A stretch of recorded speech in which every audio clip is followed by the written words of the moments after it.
Hello दोस्तों, अगर आप एक स्मार्टफोन परचेज करने जा रहे हैं तो ये वीडियो आपके लिए काफ़ी हेल्पफुल होने वाली है। अक्सर हमें कन्फ्यूज़न हो जाता है एक स्मार्टफोन खरीदते टाइम कि हम क्या देखें, एक स्मार्टफोन में कैसे हम चूज करें कि हमारे लिए कौन सा स्मार्टफोन परफेक्ट है। इस वीडियो में मैं आपको कुछ की पॉइंट्स बताने वाला हूँ जिनको आप देख करके आप अपने हिसाब से स्मार्टफोन चूज़ कर सकते हैं और आप अपनी बजट के हिसाब से बेस्ट वैल्यूड फ़ोन जो है तो वो आप चूज कर सकते हैं। तो पहली चीज़ जो हमें इंपॉर्टेंट देखनी है वो है प्रोसेसर।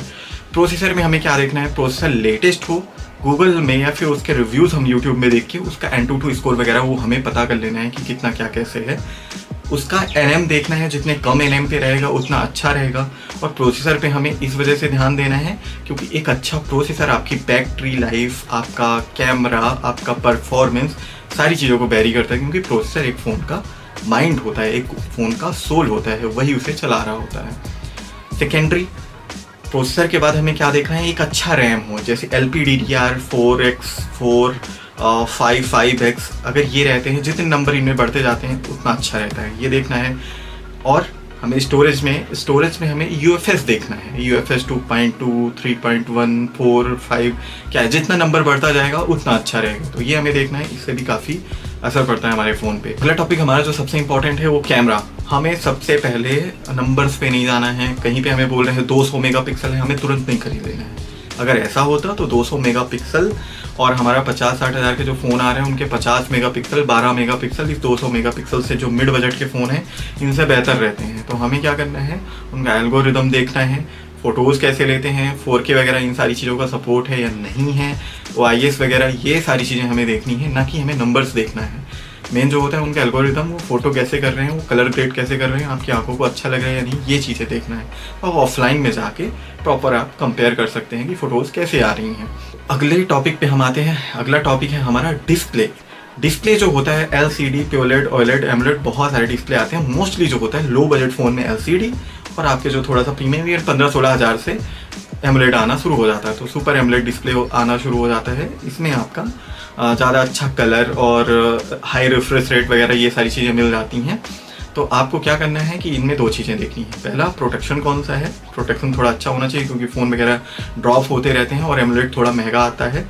इवन कोई भी डिस्प्ले हो, कॉस्ट तो लगती है, तो हमें प्रोटेक्शन देखना है। दूसरा हमें रिफ्रेश रेट देखना है कि 120 हर्ट्ज 90 हर्ट्ज क्या है, इसका हमें कंपेयर कर लेना है उस टाइम पे, जिस टाइम पे आप ये फ़ोन ले रहे हैं उस टाइम पे सबसे ज़्यादा ये चीज़ें कौन ऑफर कर रहा है, वो चीज़ें आपको रिसर्च कर लेनी है। अगला हमारा टॉपिक जो है वो है बैटरी और चार्जर। देखिए, बहुत से ऐसे फ़ोन हैं कि चार्जर देना बंद कर दिए हैं, पर मैं आपको बताना चाहूँगा कि अभी भी उस रेंज में ऐसे फ़ोन हैं जो उनसे कहीं कम नहीं है और चार्जर दे रहे हैं। तो आपको एक अच्छी बैटरी के साथ एक अच्छा चार्जर भी जिनमें मिल जाए वही फ़ोन पे जाना चाहिए, क्योंकि अभी ऐसा कोई हीरा सोना लगा के कोई ब्रांड नहीं दे रहा है कि वो चार्जर निकाले ले रहा है, तो चार्जर तो एटलीस्ट मिलेगी, तो हमें ऐसे को चूज़ करना है। हमारा अगला इंपॉर्टेंट टॉपिक है सर्विस सेंटर।